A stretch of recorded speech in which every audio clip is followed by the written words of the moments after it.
Hello बच्चों, तो कैसे हैं आप लोग। उम्मीद करता हूँ आप बढ़िया होंगे। तो इस वीडियो के अंदर हम अपना 9th क्लास का चैप्टर नंबर 2 जो क्या है कि is matter around us pure, मतलब हमारे जो चारों तरफ मैटर्स प्रेजेंट है वो क्या वो प्योर है, इसके बेसिस पे जो चैप्टर है उसकी हम बात करने वाले हैं। तो बच्चे चलिए स्टार्ट करते हैं।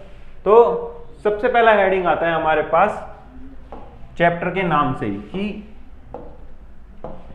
मैटर जो हमारे चारों तरफ होता है क्या वो प्योर होता है। तो क्या कहते हैं कि द मैटर अराउंड अस, जो हमारे चारों तरफ जो हमें मैटर दिखता है वो प्योर नहीं होता, वो डिफरेंट डिफरेंट चीजों से बना होता है। इनफैक्ट मैटर जो है दो प्रकार के होते हैं, यानी 2 टाइप्स के होते हैं। पहला प्योर सब्सटेंस हो सकता है, मैटर कोई प्योर सब्सटेंस हो सकता है, या फिर मिक्सचर हो सकता है। ठीक है, मैटर बेसिकली 3 स्टेट में पाया जाता है। ये है स्टेट ऑफ मैटर,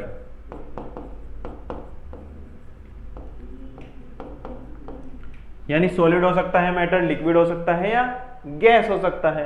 अब इसके बाद 2 स्टेट्स मतलब 2 टाइप्स का हो सकता है, या तो प्योर सब्सटेंस हो सकता है, मिक्सचर हो सकता है। प्योर सब्सटेंस मतलब या तो एलिमेंट हो वो या वो कंपाउंड हो।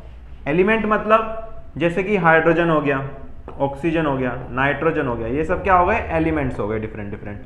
तो जो ये एलिमेंट्स में होगा तो इसे हम ब्रेक नहीं कर पाएंगे इसके सिंपलर सब्सटेंसेस में। लेकिन यदि कंपाउंड होगा तो इसकी फिक्स्ड कंपोजिशन होगी जिसे हम ब्रेक डाउन कर सकते हैं किसी केमिकल या इलेक्ट्रोलाइटिक केमिकल रिएक्शन के थ्रू। जैसे वाटर है वो एक कंपाउंड है और वाटर को हम ब्रेक कर सकते हैं। कैसे? इलेक्ट्रिसिटी प्रोवाइड करेंगे तो H2 और O2 में ये ब्रेक हो जाता है। ठीक है, इलेक्ट्रोलाइटिक रिएक्शंस के थ्रू ब्रेक कर सकते हैं हम वाटर को। तो ये हो गई कंपाउंड की बात। एग्जाम्पल में मैंने बताया कि कॉपर भी हो सकता है, ऑक्सीजन, आयरन, हाइड्रोजन, मरकरी, ये सब एग्जाम्पल हो सकते हैं किसके एलिमेंट के। कंपाउंड के एग्जाम्पल क्या होंगे? वाटर हो सकता है, मीथेन हो सकता है, शुगर हो सकती है आपकी, सोल्ट हो सकता है। ठीक है, ये सब हो गया एलिमेंट्स और कंपाउंड के बारे में, यानी प्योर सब्सटेंसेस के बारे में। अब दूसरे हो सकते हैं मिक्सचर हो सकते हैं। मिक्सचर भी 2 तरीके से हो सकते हैं, या तो होमोजीनियस मिक्सचर हो सकता है या हेट्रोजीनियस मिक्सचर होता है। मिक्सचर मतलब एक ऐसा सब्सटेंस जिसके अंदर एक से ज्यादा सब्सटेंसेस प्रेजेंट हो। जैसे होमोजीनियस मिक्सचर में क्या होगा, जैसे आप सॉल्ट को वाटर के अंदर डिसोल्व करो, मतलब थोड़ा NaCl लो और उसको आप डिसोल्व कर दे रहे हो किसके अंदर, वाटर के अंदर। तो उसके बाद हमारे पास जो मिक्सचर बनेगा उसे हम क्या कहेंगे? होमोजीनियस मिक्सचर कहेंगे, जिसकी कंपोजिशन क्या होती है? यूनिफॉर्म होती है। यानी उस सॉल्यूशन में आप कहीं से भी ऊपर से 1 चम्मच निकाल रहे हो, बहुत ज्यादा अंदर से चम्मच को निकाल रहे हो NaCl की, मतलब सॉल्ट के सॉल्यूशन को, तो वो सेम होगा, यानी कंपोजिशन सेम रहती है, चाहे आप सरफेस से निकालो सॉल्ट सॉल्यूशन को या डीप अंदर से निकालो। ठीक है, लेकिन हेट्रोजीनियस क्या होते हैं? जैसे कि आप वाटर के अंदर ऑयल मिला दो, यानी ऑयल लो उसके अंदर पानी मिला दिया, या पानी के अंदर ऑयल मिला दिया। ठीक है, तो क्या होगा? वो 2 लेयर बना लेंगे, ऐसा आपको पता है। तो क्या हो जाएगा? नॉन यूनिफॉर्म कंपोजिशन हो जाएगी, यानी एक लेयर का फॉर्मेशन हो जाएगा। मान लो यहां तक ऑयल आ गया, फिर उसके ऊपर पानी आ जाएगा इस तरीके से, तो डिफरेंट डिफरेंट होंगे। यानी आप ऊपर से ही निकालोगे तो केवल पानी निकाल सकते हो, नीचे से ऑयल निकाल सकते हो, इस तरीके से। मतलब कंपोजिशन यूनिफॉर्म नहीं होगी, मतलब ऑयल और वाटर का जो सॉल्यूशन है वो हर जगह प्रेजेंट नहीं होगा। ऑयल नीचे प्रेजेंट होगा और वाटर ऊपर प्रेजेंट हो जाएगा। इसका मतलब नॉन यूनिफॉर्म, यानी बराबर मात्रा में नहीं बटा होगा ये सॉल्यूशन, यानी मिक्सचर। ठीक है बच्चों, चलो आगे बढ़ते हैं। अब हम बात कर लेते हैं डिफरेंस बिटवीन एलिमेंट और कंपाउंड। एलिमेंट और कंपाउंड के बीच में क्या डिफरेंस होता है, ठीक है, उसकी बात करते हैं। तो एलिमेंट और कंपाउंड के बीच में क्या डिफरेंस होता है? पहला, एलिमेंट के अंदर सेम काइंड्स के एटम्स होते हैं। जैसे कोई एलिमेंट है हाइड्रोजन, तो उसके अंदर हाइड्रोजन के बहुत सारे एटम्स प्रेजेंट होंगे। नाइट्रोजन है तो नाइट्रोजन के बहुत सारे एटम्स प्रेजेंट होंगे इस पर्टिकुलर एलिमेंट में। हीलियम ले लिया हमने जिंक ले लिया, कॉपर ले लिया, ये सब क्या है? एलिमेंट्स हैं। इसके अंदर क्या होता है? कॉपर के बहुत सारे एटम्स प्रेजेंट होंगे कॉपर के एलिमेंट में। लेकिन जो कंपाउंड होगा वो डिफरेंट काइंड ऑफ एटम से बना होगा। जैसे हमने एग्जांपल दे रहा था H2O, तो उसके अंदर ऑक्सीजन है, हाइड्रोजन है। CH4 देखा था, यानी उसके अंदर कार्बन है, हाइड्रोजन है, ठीक है, तो ये कंपाउंड हो गया, यानी उसके अंदर डिफरेंट काइंड्स ऑफ अलग अलग तरह के एटम प्रेजेंट हो सकते हैं। एक ऑक्सीजन प्रेजेंट हो सकता है, हाइड्रोजन के एटम प्रेजेंट हो सकते हैं, कार्बन के हो सकते हैं, हाइड्रोजन के हो सकते हैं उसके साथ। इसी तरीके से दूसरा पॉइंट यहाँ पर आता है कि जो एलिमेंट्स हैं उन्हें हम स्प्लिट नहीं कर सकते, यानी तोड़ नहीं सकते फिजिकल और केमिकल मेथड से। मतलब कि जैसे कॉपर ले लिया, तो कॉपर को क्या आप तोड़कर कॉपर से कुछ और बना सकते हो? कॉपर है, एक एलिमेंट है, एटम है, उसको तोड़कर आप जिंक ये सब थोड़े बना दोगे, मतलब दूसरा एलिमेंट थोड़े बन जाएगा, तो उसको ब्रेक डाउन नहीं कर सकते।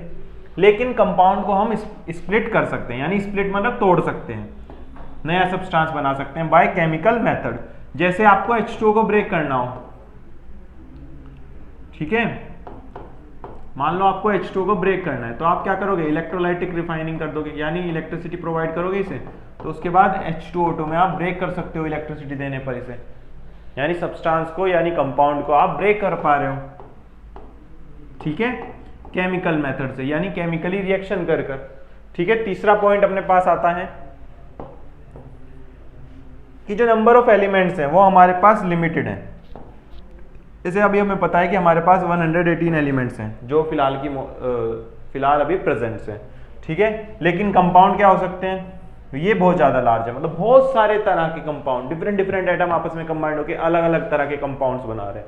जैसे H2 हो गया, NH3 हो गया, CO2 हो गया, या फिर CH2 हो गया, H2S हो गया, इस तरीके से बहुत सारे डिफरेंट कंपाउंड्स का फॉर्मेशन हो रहा है, ठीक है। आगे बढ़ते हैं। अब हमारे पास अगला टर्म आता है कि एलिमेंट और नॉन मेटल में क्या डिफरेंस होगा। एलिमेंट मतलब मेटल और नॉन मेटल में क्या डिफरेंस होगा, क्योंकि ये दोनों एलिमेंट हैं तो इन्हें भी क्लासिफाई कर लेते हैं। मेटल क्या होते हैं? मेटल्स आर मेलेबाइल एंड डक्टाइल, यानी मेलेबाइल मतलब इनकी शीट्स बनाई जा सकती हैं, डक्टाइल मतलब इनकी वायर बनाई सकती हैं। मेटल की वायर बन जाती है, कॉपर की वायर बना सकते हैं, इस तरीके से। That is metal can be harmed into thin sheet and drawn into wires. लेकिन जो नॉन मेटल है वो ब्रिटल होती हैं, दे आर नाइदर मेलेबाइल और डक्टाइल, मतलब टूट जाती है नॉन मेटल जल्दी। जैसे ग्लास हो गया तो ब्रेक करोगे वो टूट जाएगा, कांच का टुकड़े टुकड़े हो जाएंगे, इस तरीके से। मेटल्स जो हैं वो गुड कंडक्टर इलेक्ट्रिसिटी और हीट की, यानी इलेक्ट्रिसिटी और हीट इनके थ्रू पास हो जाती है, कंडक्ट करा जाती है। लेकिन नॉन मेटल्स जो होते हैं वो बैड कंडक्टर होते हैं, किसके? हीट और इलेक्ट्रिसिटी के।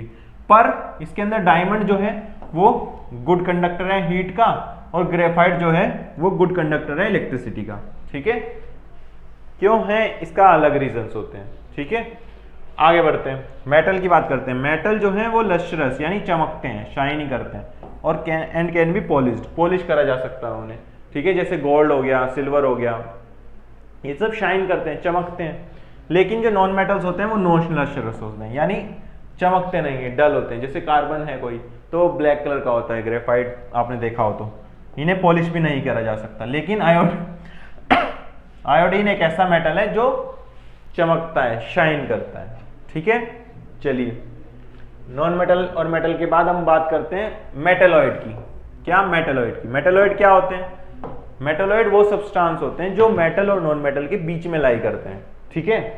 The elements having properties intermediate between the property of metals and non metals, यानी नॉन मेटल और मेटल की जो प्रॉपर्टी होंगी उनके बीच में लाई करेंगे कहीं पर, ये मेटेलॉइड्स, इन्हें मेटेलॉइड्स कहा जाता है। या फिर जो elements which show some property of metals and some property of non metal, यानी ऐसे एलिमेंट जो कुछ प्रॉपर्टी तो मेटल की और कुछ प्रॉपर्टी नॉन मेटल की दिखाएं, उसे हम मेटेलॉइड्स कह सकते हैं। जैसे बोरॉन हो गया, सिलिकॉन हो गया, जर्मेनियम हो गया, इस तरह के जो एलिमेंट्स होते हैं वो क्या होते हैं? मेटेलॉइड्स होते हैं। क्या हो जाते हैं? मेटेलॉइड्स हो जाते हैं, ठीक है बच्चों। चलिए आगे बढ़ते हैं। आगे हम बात करने वाले हैं मिक्सचर के बारे में, कि मिक्सचर हमने दो तरह के देखे थे, होमोजीनियस, हेटेरोजीनियस, उसको डिफरेंशिएट भी कर लेते हैं। तो होमोजीनियस मिक्सचर की बात करते हैं सबसे पहले। होमोजीनियस मिक्सचर में इनके अंदर कंपोजिशन जो है यूनिफॉर्म होती है, मतलब सब बराबर मात्रा में बटा हुआ है मास, ठीक है। दूसरा, इनके अंदर केवल एक ही फेज होगी, यानी आपने मान लो ये है, यहाँ पे आपने H2 है, आपने इसके अंदर NaCl बोल दिया, तो NaCl की पार्टिकल हर जगह प्रेजेंट है, इस तरीके से। तो क्या हो गया? बराबर मात्रा में हर जगह प्रेजेंट होगा NaCl, और साथ ही साथ एक ही फेज होगी, यानी सब पूरा एक ही सॉल्यूशन होगा। आप ऐसे नहीं बोल सकते कि इसके बाद दूसरी फेज शुरू हुई, यानी दूसरी स्टेट शुरू हो जा रही है, ठीक है, सिंगल फेज होगा। They have no visible boundaries of separation between its constituents, यानी आप NaCl का सॉल्यूशन देखो, उसके अंदर आप ऐसे डिवाइड नहीं कर सकते कि यहाँ तक इतना सॉल्यूशन है, इसके ऊपर इतना पानी ज़्यादा है या NaCl ज़्यादा है, क्योंकि थ्रू आउट बटा पड़ा है, अच्छे से यूनिफॉर्मली डिस्ट्रीब्यूटेड है, तो आप ऐसे सेपरेट नहीं कर सकते, कोई बाउंड्री क्रिएट नहीं कर सकते। लेकिन हेट्रोजीनियस की बात करी जाए तो they contain physically distinct part and have non uniform composition, इसके अंदर नॉन यूनिफॉर्म कंपोजिशन होती है। They consist of more than one phase, एक से ज्यादा फेज प्रेजेंट होती है, किसके अंदर, हेट्रोजीनियस मिक्सचर के अंदर। अगला point, they have visible boundaries of separation between it's different constituent. Example, जैसे हमने एक बीकर लिया, उसके अंदर ऑयल है और हम वाटर ऐड कर दे रहे हैं, तो इनके बीच में एक लेयर बन जाएगी सेपरेशन के लिए, तो सेपरेशन की लेयर बन जाती है जनरली इनके अंदर। ये नॉन यूनिफॉर्म होते हैं, मतलब ऑयल नीचे प्रेजेंट है, वाटर नीचे ऊपर प्रेजेंट है, तो वाटर और ऑयल आपस में अच्छे से मिक्स नहीं है, मतलब हर जगह ऑयल और वाटर का मिक्सचर प्रेजेंट नहीं है, तो यूनिफॉर्मली डिस्ट्रीब्यूटेड नहीं होंगे। चलिए आगे बढ़ते हैं। अगला अब हम बात कर लेते हैं मिक्सचर्स की प्रॉपर्टी के बारे में, क्या क्या प्रॉपर्टीज रखता है कोई मिक्सचर। तो जो मिक्सचर होता है वो होमोजीनियस हो सकता है या हेट्रोजीनियस हो सकता है। दूसरा, इनकी कंपोजिशन मिक्सचर की वेरिएबल होती है, यानी यदि यूनिफॉर्म है तो होमोजीनियस होगा, या नॉन यूनिफॉर्म होगी तो हेट्रोजीनियस होगा, ठीक है। तीसरी property, a mixture does not have a definite melting point और बॉइलिंग पॉइंट। मिक्सचर का जो है एक फिक्स्ड मेल्टिंग और बॉइलिंग पॉइंट नहीं होता, क्योंकि बहुत सारे सब्सटेंस उसके अंदर मिक्स हुए हुए हैं, तो ऐसे कोई डेफिनेट मेल्टिंग और बॉइलिंग पॉइंट नहीं होगा। अगला, energy is neither absorbed nor evolve during the formation of a mixture. जब मिक्सचर बनता है ना तो एनर्जी रिलीज होती है ना एनर्जी इवॉल्व होती है। मिक्सचर जैसे आप दो पल्सेस ले लो, दाल ले लो आप, ये एक दाल है ये दूसरी दाल है, तो दोनों को आपस में मिक्स करोगे तो भाई कोई एनर्जी थोड़ी रिलीज होगी, दोनों दाल आपस में मिल जाएंगी, मिक्स हो जाएंगी, ना एनर्जी रिलीज होगी ना एनर्जी एब्जॉर्ब होगी इस प्रोसेस में। ये भी एक मिक्सचर है, ठीक है बच्चों। चलो आगे बढ़ते हैं। आगे हम बात करने वाले हैं सॉल्यूशन की। सॉल्यूशन क्या होता है, तो सॉल्यूशन जो है एक होमोजेनियस मिक्सचर होता है। A solution is a homogeneous mixture of two or more chemically non reacting substance whose composition can be varied within the limits। यानी आप एक बीकर लेते हैं, उसके अंदर वाटर आपने डाला, उसके अंदर आपने शुगर डाल दिया, तो क्या बनेगा, यहां से शुगर का सॉल्यूशन बन जाएगा, यानी चीनी का एक सॉल्यूशन बन गया। तो वो कैसा होगा, होमोजीनियस होगा, क्योंकि चीनी हर जगह अच्छे से डिसॉल्व हो जाएगी, तो होमोजीनियस सॉल्यूशन होगा, तो इसे हम ओवरऑल सॉल्यूशन कह सकते हैं। जैसे सॉल्ट और लेमन का जूस होता है वाटर में, ठीक है, आप इसके अंदर साल्ट भी ऐड कर सकते हो, तो दोनों चीजें आपस में मिल जाएंगी और क्या बन जाएगा, शिकंजी बन जाती है। शिकंजी क्या हो गया, एक तरीके से सॉल्यूशन हो गया। कैसा सॉल्यूशन हो गया, होमोजीनियस। क्यों, क्योंकि हर जगह Na और शुगर, NaCl और शुगर दोनों डिस्ट्रीब्यूटेड हैं अच्छे से। क्लियर है, जब आप शिकंजी पी रहे हो मान लिया, तो पहला सिप ले रहे हो तब भी टेस्ट वैसा ही आ रहा है, दूसरा ले रहे हो तब भी वैसा ही आ रहा है, तो वो क्या है, एक होमोजीनियस सॉल्यूशन है, इसलिए आपको टेस्ट सेम आ रहा है। यदि वो नॉन होमोजीनियस होता तो पहले आता आपको नमक का स्वाद आता खाली, फिर चीनी का स्वाद आ रहा है, तो प्रॉपर टेस्ट आपको नहीं आता यदि वो नॉन होमोजीनियस होता। लेकिन वो होमोजीनियस है तो इसलिए आपको प्रॉपर टेस्ट अच्छे से आता है, ठीक है। चलिए आगे बढ़ते हैं। अब हम सॉल्यूशन में कंपोनेंट्स देख लेते हैं कि क्या क्या कंपोनेंट्स हैं। भाई शुगर में आप, मतलब शुगर का आप सॉल्यूशन बना रहे हो तो उसके अंदर आप शुगर मिला रहे हो और पानी मिला रहे हो, तो इन्हें बोलेंगे क्या, इन्हें जर्नल वे में हम कह सकते हैं कंपोनेंट्स, यानी कौन कौन हिस्सेदार है सॉल्यूशन बनने में, यानी कौन कौन कंपोनेंट्स उसके अंदर प्रेजेंट है। सॉल्यूशन के अंदर दो कंपोनेंट्स होते हैं, एक सोलवेंट और एक सोल्यूट। सोलवेंट क्या होता है, जो ज्यादा मात्रा में लिया जाता है, यानी the component of a solution that's dissolve the other component in it usually present in large amount या large quantity is called the solvent. Example जैसे वाटर, ठीक है, वाटर जनरली यूज करा जाता है एज अ सोलवेंट। सोलवेंट मतलब इसके अंदर ही डिजोल्व होगा, नमक भी इसके अंदर भी घुलेगा पानी के अंदर, यदि आप शुगर सॉल्यूशन बना रहे हो तो शुगर भी इसके अंदर घुलेगी, इस तरीके से।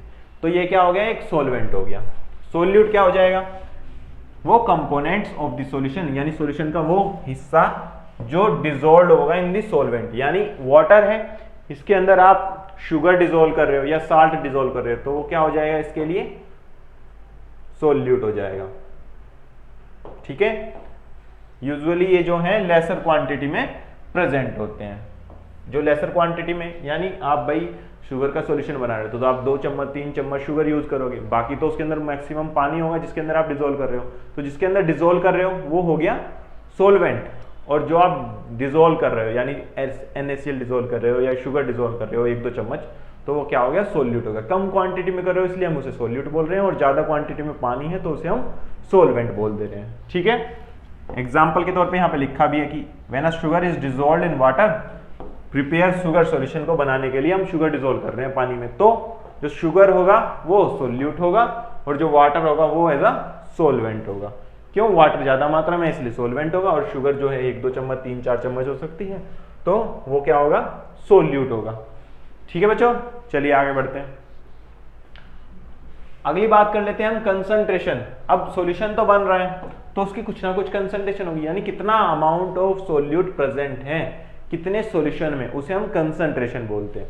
Concentration of a solution defined as, यानी कंसंट्रेशन को बताते हैं as amount of solute present in given mass या गिवन अमाउंट और वॉल्यूम ऑफ सॉल्यूशन।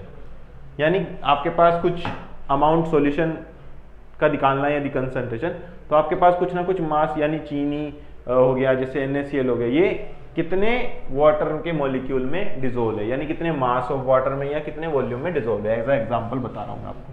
तो कंसंट्रेशन क्या हो जाएगी सॉल्यूशन की, amount of solute divided by amount of solution. ठीक है, क्लियर है। ऊपर सोल्यूट कितना प्रेजेंट है, यानी जैसे शुगर का सॉल्यूशन बनाया तो कितनी शुगर प्रेजेंट है, कितने ग्राम आपने शुगर ली और कितना ग्राम आप टोटल सॉल्यूशन बना रहे हो, तो वो उसके लिए कंसंट्रेशन हो जाएगी, इसका रेशो। अब सॉल्यूशन 2 तरीके से हो सकते हैं, एक डाइल्यूट सॉल्यूशन, एक कंसंट्रेटेड सॉल्यूशन। डाइल्यूट सॉल्यूशन वो सॉल्यूशन जिसके अंदर लो कंसंट्रेशन और having small amount of solute, solute बहुत कम हो, यानी वाटर दैट इज सोलवेंट ज्यादा हो, उसे हम डाइल्यूट सॉल्यूशन कहते हैं। लेकिन कंसंट्रेटेड सॉल्यूशन क्या है, a solution having high concentration और having large amount of solute, यानी बहुत सारा अमाउंट में सोल्यूट प्रेजेंट हो, उसे हम कंसंट्रेटेड सॉल्यूशन कहेंगे। यानी इसके अंदर वाटर होगा मान लो सोलवेंट, तो वो कम प्रेजेंट होगा।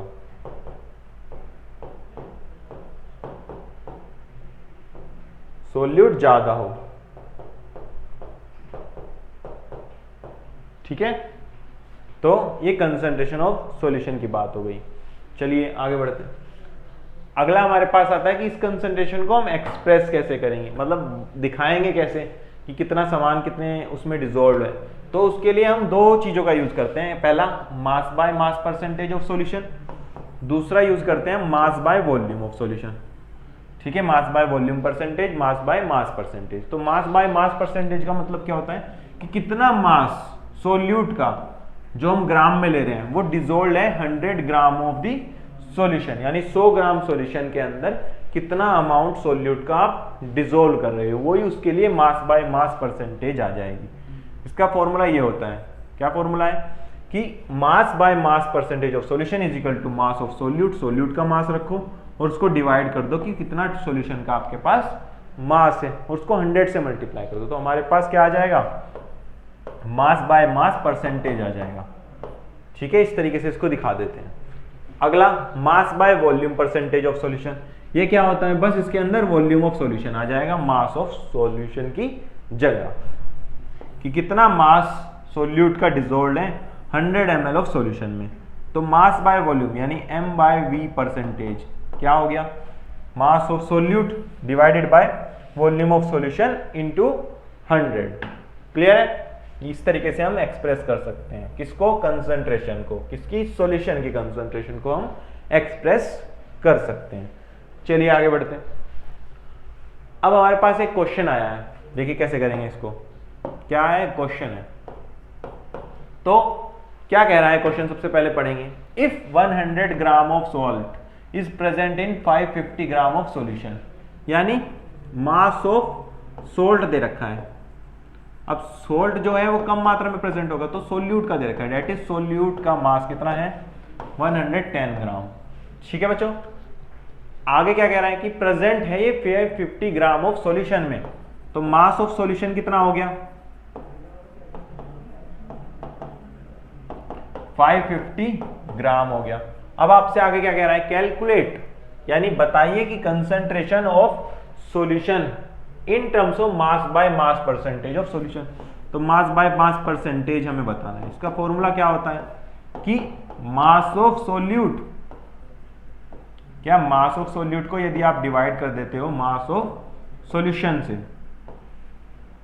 और उसमें 100 से मल्टीप्लाई कर दो, तो हमारे पास क्या आ जाएगा, मास बाय मास परसेंटेज आ जाएगा। मास ऑफ सॉल्यूट कितना है 110 ग्राम, मास ऑफ सॉल्यूशन कितना है 550 इंटू 1000।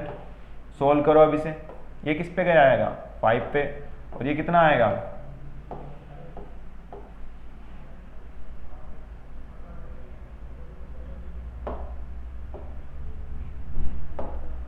100 होगा यहाँ पे। ठीक है, तो ये हो गया 20 पे, तो 20% आ गया।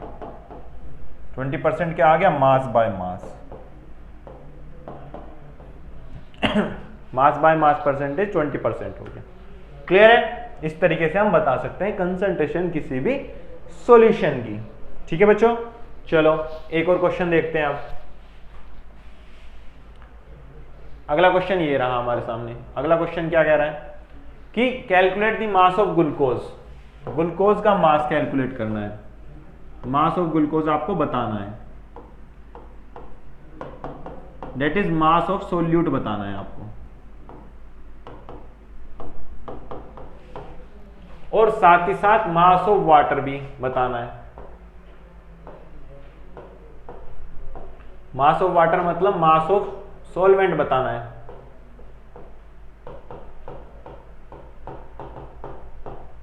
क्या होगा आगे, क्या कहता है रिक्वायर्ड, मतलब कितना मास ग्लूकोज का और कितना मास वाटर का, यानी कितना मास सोल्यूट का और कितना मास सॉल्वेंट का आपको चाहिए, ताकि आप 250 ग्राम 25% सॉल्यूशन बना सको ग्लूकोज का।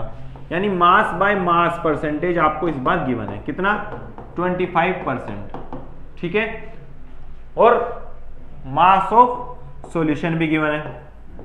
क्या गिवन है, मास ऑफ सॉल्यूशन भी आपको गिवन है, क्योंकि कह रहा है कि 250 ग्राम ऑफ इतना परसेंट का सॉल्यूशन हमें बताना है ग्लूकोज का। तो यदि हमें ये सब पता है तो अब हमें फॉर्मूला भी पता है, क्या मास बाय मास परसेंटेज का फॉर्मूला होता है, क्या होता है, मास of solute divided by mass of solution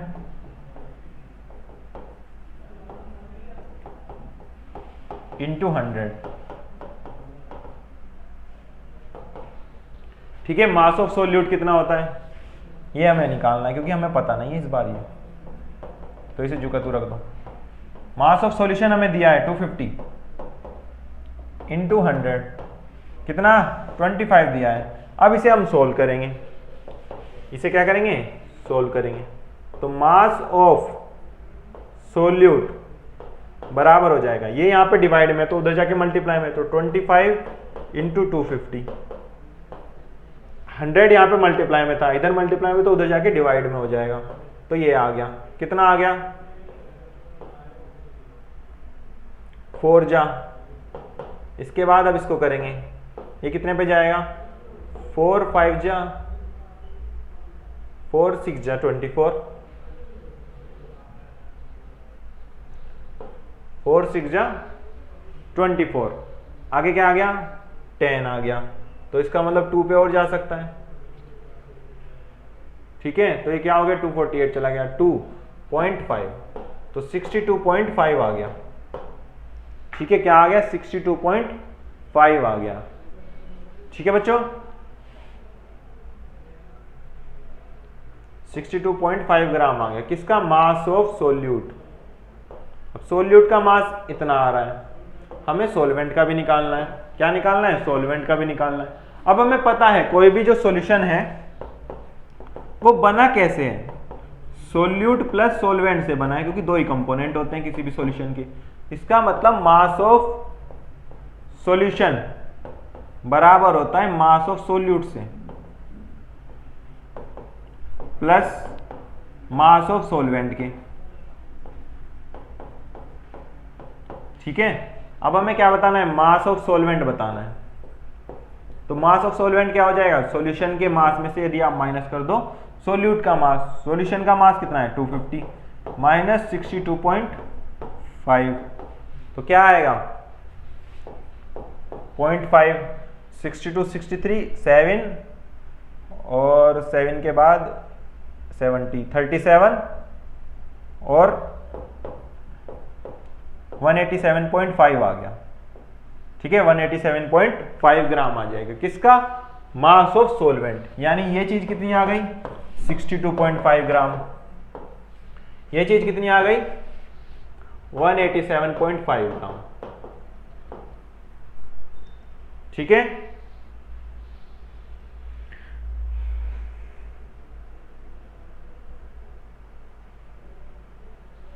clear है। चलिए आगे बढ़ते हैं बच्चों। आगे हम बात करते हैं सैचुरेटेड, अनसैचुरेटेड और सुपर सैचुरेटेड सॉल्यूशंस क्या होते हैं। ठीक है, इनके बारे में हम बात करने जा रहे हैं।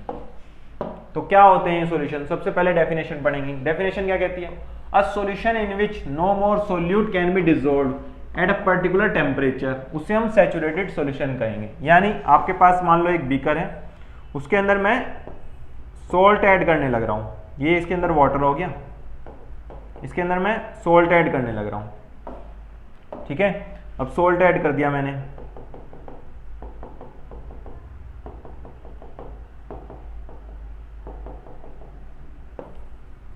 मान लो मैंने इसके अंदर मैक्सिमम सोल्ट ऐड कर दिया कि यदि मैं इसके बाद सोल्ट ऐड करता हूं तो वो सोल्ट डिसॉल्व नहीं होता, वो सोल्ट डिसॉल्व नहीं होता। तो जो सॉल्यूशन तैयार होगा जिसके अंदर maximum amount of salt dissolve है, maximum amount of salt dissolve कर दिया मैंने, इसके बाद अब सोल्ट ऐड ही नहीं हो सकता, तो जो सॉल्यूशन बना उसे हम कहेंगे सैचुरेटेड। क्या कहेंगे, सैचुरेटेड सॉल्यूशन। यानी सैचुरेशन आ गया, यानी एक ऐसी पोजीशन में है अब सॉल्यूशन कि इसके बाद यदि तुम एक चम्मच भी सॉल्ट ऐड करते हो तो वो डिसॉल्व नहीं होने वाला, वो नीचे बैठ जाएगा।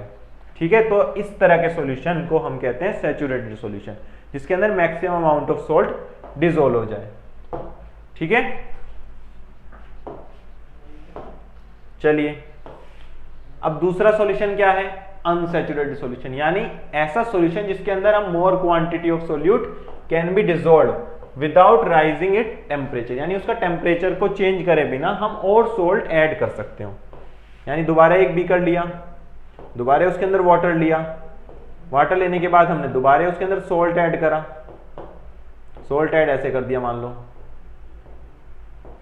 ठीक है, अब उसके अंदर मैं और सोल्ट यहां से ऐड कर पा रहा हूं, सो मोर सोल्ट कैन बी एडिड, यदि और सोल्ट ऐड करा जा सकता है तो इस तरह के जो सॉल्यूशन होगा उसे हम कहेंगे अनसैचुरेटेड सॉल्यूशन। क्या कह देंगे, अनसैचुरेटेड सॉल्यूशन। चलिए ये भी बात सही हो गई। अब आगे बढ़ते हैं। अब एक और बीकर ले लेते हैं, इसके अंदर भी H2O डाल लेते हैं।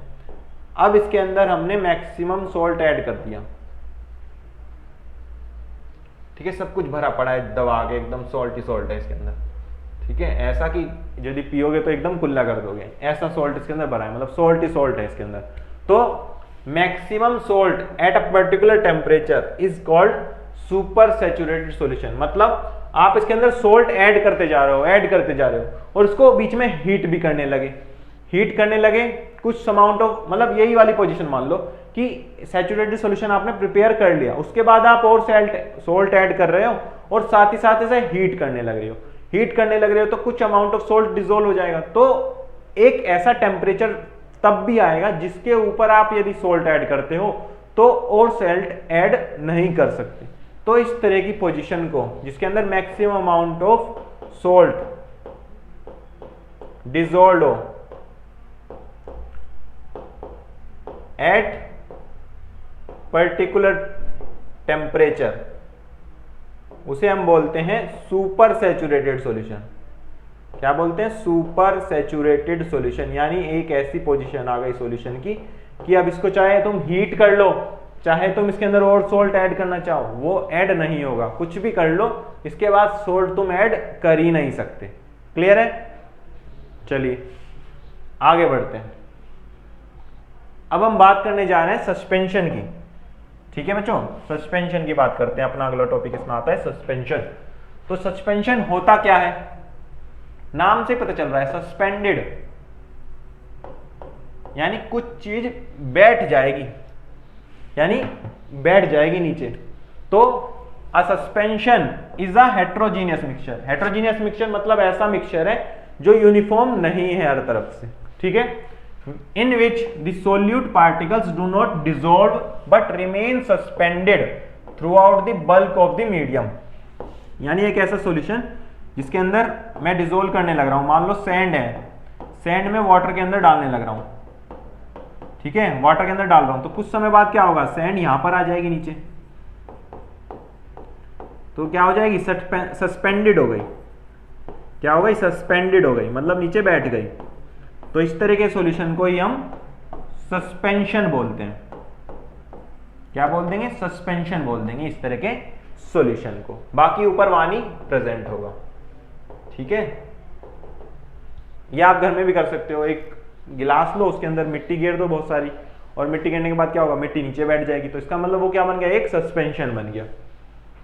एग्जाम्पल के तौर पे when an insoluble substance such as chalk powder, आप चोक का पाउडर भी ले सकते हो मिट्टी की जगह, आटा भी ले सकते हो जिससे रोटियां बनती है, या कीचड़ मैंने बताया ही है, पानी के अंदर ऐड करोगे तो हमें एक सस्पेंशन मिलेगा जिसके अंदर जो ये सॉलिड्स हैं, यानी चोक का पाउडर हुआ, आटा हुआ या मड हुआ यानी कीचड़ हुआ, ये डिस्पर्स्ड हो जाएंगे, यानी लिक्विड के अंदर फैल के नीचे बैठ जाएंगे। यदि आप मिल्क ऑफ मैग्नीशिया की बात करो, वो भी एक सस्पेंशन है जिसके अंदर मैग्नीशियम हाइड्रोक्साइड वाटर के अंदर प्रेजेंट होता है। जैसे आपने सिरप देखे होंगे, जो सिरप आते हैं ना, पिंक कलर के आते हैं, ऑरेंज कलर के आते हैं, डिफरेंट डिफरेंट, तो उसे आप यदि उसकी बोतल को एक जगह रख दोगे ना, तो आप देखोगे कुछ समय बाद कि जितना भी उसके अंदर सिरप है ना, वो सारा नीचे बैठ जाता है, ऊपर लिक्विड लिक्विड रह जाता है। क्यों? क्योंकि वो एक सस्पेंशन है। फिर उसको आप अच्छे से मिक्स करो, मिक्स करोगे तो वो सारा मिक्स हो जाएगा। इसलिए उसके ऊपर लिखा भी रहता है कि मिक्स वेल बिफोर टेकन, मतलब लेने से पहले एक बार अच्छे से मिक्स करें। क्यों? ताकि वो मिक्स होके एक सॉल्यूशन बन जाए कुछ समय के लिए, ताकि आप उसको ले सकें। यदि आप डायरेक्ट उसको ले लोगे तो जो शुगर का सॉल्यूशन है, यानी जो मेन पार्ट है जिससे आपका गला ठीक होगा या आपको जो प्रॉब्लम है इनडाइजेशन वो ठीक होगा, तो वो नीचे ना बैठे इस वजह से। ठीक है? अगला है लाइम वाटर, यानी जो व्हाइट वॉशिंग के लिए यूज करा जाता है, वो भी सस्पेंशन हो जाता है, यानी कैल्शियम हाइड्रोक्साइड कुछ समय बाद पानी में नीचे बैठ जाता है। पेंट्स जो होते हैं वो भी सस्पेंशन होते हैं। क्या होते हैं? सस्पेंशन। क्यों? जैसे आपने देखा होगा, कभी पेंट का बॉक्स लाओ तो पेंट जो है वो नीचे बैठ जाएगा, तो उसको अच्छे से मिक्स करना पड़ता है पहले, यदि पेंट आपको करना है किसी वॉल पर। ठीक है बच्चों? तो इस वजह से करना पड़ता है क्योंकि वो सस्पेंशंस होते हैं। चलिए आगे बढ़ते हैं। अब हम प्रॉपर्टीज की बात कर लेते हैं कि सस्पेंशन की प्रॉपर्टीज क्या होती हैं। ठीक है? तो सबसे पहली प्रॉपर्टी होती है, जो सॉलिड पार्टिकल्स हैं सस्पेंशन के, वे इतने बड़े होते हैं कि उन्हें हम विजिबली देख सकते हैं बाय नेक्ड आइज, मतलब हम अपनी आंखों से उन्हें अच्छे से देख पाते हैं। क्यों? क्योंकि उनका साइज काफी बड़ा होता है। Second point, the particles of a suspension can scattered a beam of light passing through it and makes it parts visible. यानी सस्पेंशन क्या करता है, यदि उसके ऊपर आप टॉर्च डालो तो उसके पाथ आपको दिखेगा कि पार्टिकल्स कैसे मूव कर रहे हैं। ठीक है? इस फिनोमिना को, जिसके अंदर आपको पाथ दिखेगा लाइट का, उसे हम टिंडल इफेक्ट कहते हैं। क्या कहते हैं? टिंडल इफेक्ट कहते हैं, जिसके अंदर आपको लाइट का पाथ दिख जाता है। अगला पॉइंट है, the solid particles of a suspension settle down when it is allowed to stand for some time. जैसा कि मैंने अभी बताया, यदि आप सिरप ले रहे हो, एंटासिड वाला सिरप आता है जैसे डाइजेशन के लिए, तो उसको यदि आप कुछ समय तक रख दो तो उसके बाद क्या होगा, उसके पार्टिकल नीचे सेटल डाउन हो जाएंगे। क्या हो जाएंगे? नीचे सेटल डाउन हो जाते हैं। ठीक है? या दूसरे शब्दों में कहा जाए तो हम कह सकते हैं कि सस्पेंशन जो होते हैं वो अनस्टेबल होते हैं। क्या होते हैं? अनस्टेबल हो जाते हैं। अगला पॉइंट क्या है, the particles of a suspension can not pass through a filter paper, thus when suspension is filtered the solid particles remain as a residue on the filter paper। यानी आप फिल्टर करने लगो, मान लो आप छन्नी लगा के छानना चाह रहे हो कि सस्पेंशन को मैं छान दूं उससे, तो आप ऐसा नहीं कर सकते, उसके पार्टिकल जो हैं इतने बड़े होते हैं कि उस फिल्टर पेपर से पास ही नहीं हो पाएंगे, ठीक है, तो आप सेपरेट उसको नहीं कर सकते। अगला क्या है, सस्पेंशन आर आइदर ओपेक और ट्रांसलुकेंट, मतलब कि उनसे आप आर पार नहीं देख सकते, सस्पेंशन के आर पार आप नहीं देख सकते। जैसे यदि आप सिरप देखो, डाइजेशन वाला सिरप की बात करते हैं कि ऐसे लिया और आप चाहने लगो कि मैं इसके थ्रू उधर का देख सकूं, तो आप ऐसा नहीं कर पाएंगे। क्यों? क्योंकि वो ओपेक होते हैं या ट्रांसलुकेंट होते हैं। ठीक है बच्चों, तो ये हो गई प्रॉपर्टीज ऑफ सस्पेंशन की बात। चलिए आगे बढ़ते हैं। अगला हमारे पास जो कॉन्सेप्ट आता है, जैसे हमने सस्पेंशन पढ़ा उसी प्रकार से हमारे पास एक और तरह के सॉल्यूशन आते हैं जिसे हम कोलॉइडल सॉल्यूशन कहते हैं। क्या कहते हैं? Colloidal solution. तो ये वो सॉल्यूशन होते हैं जिसके अंदर जो पार्टिकल्स का जो साइज होता है वो लाई करता है between true solution and suspension के बीच का, यानी बहुत ज्यादा बड़ा साइज भी नहीं होगा पार्टिकल्स का इसके अंदर और ना ही बहुत ज्यादा छोटा होगा कि उन्हें हम आंखों से देख भी नहीं पा रहे हैं। ठीक है, मतलब जैसे एक ट्रू सॉल्यूशन यानी शुगर का सॉल्यूशन है तो वो आप देख नहीं पाते आंखों से, उसके अंदर प्रेजेंट पार्टिकल, लेकिन आप मिट्टी घोल दिया तो उसको देख पा रहे हो। यानी सस्पेंशन और उस ट्रू सॉल्यूशन के बीच में लाई करते हैं कौन? Colloidal solution. तो थ्रू क्लोइड पार्टिकल्स, यानी colloid appear to be homogeneous, हमें ऐसा दिखता है क्लोइड जो है होमोजीनियस है, बट एक्चुअली में ये जो है हेट्रोजीनियस होता है। जैसे मिल्क आपको क्या लगता है कि होमोजीनियस है, लेकिन असल में वो हेट्रोजीनियस होता है।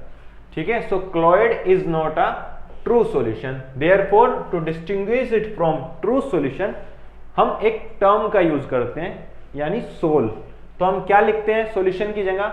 हम कोलॉइड सोल लिखते हैं। जैसे किसी पर्टिकुलर सॉल्यूशन को बता रहे हैं, हम क्या बता रहे हैं? सॉल्यूशन लिख दे रहे हैं, लेकिन क्लोइड के पार्टिकल्स को बताने के लिए हम जनरली क्या यूज करते हैं? कोलॉइडल सोल, इसके आगे सोल लगा देते हैं। ठीक है, इसके एग्जांपल्स क्या होते हैं? जैसे सोप का सॉल्यूशन हो गया, स्टार्च का सॉल्यूशन हो गया, इंक, ब्लड, मिल्क या जेली, ये सब क्या हो गए? क्लोइड्स हो गए। ठीक है, अब यहां पर देखो आपको दिखा भी रखा है एक पिक्चर में, क्या दिखा रखा है कि जो ट्रू सॉल्यूशन है उसके अंदर पार्टिकल्स ऐसे सब डिस्ट्रीब्यूटेड है, आपको दिखेंगे नहीं अच्छे से, लेकिन जो सस्पेंशन होगा उसके अंदर आप नेक्ड आई से, यानी बिना किसी माइक्रोस्कोप के यूज करें उसको देख सकते हो, ऐसे पार्टिकल्स को देखते हो कि अच्छा। और जो कोलॉइडल सॉल्यूशन होता है उसका साइज जो पार्टिकल का होता है वो इनके बीच में होता है, यानी इससे थोड़े बड़े होंगे पार्टिकल और इससे छोटे होंगे।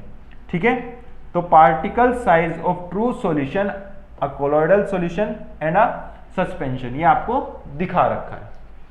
क्लियर है? चलिए आगे बढ़ते हैं। अब हम बात कर लेते हैं कि कितने तरह के टाइप ऑफ कोलॉइडल सॉल्यूशन होते हैं। तो कोलॉइड्स को हम क्लासिफाई यानी बांट सकते हैं उनकी स्टेट के बेसिस पे, यानी वो सॉलिड है, लिक्विड है या गैस है, उसके बेसिस पे, जो डिस्पर्स्ड मीडियम है और डिस्पर्स्ड फेज है।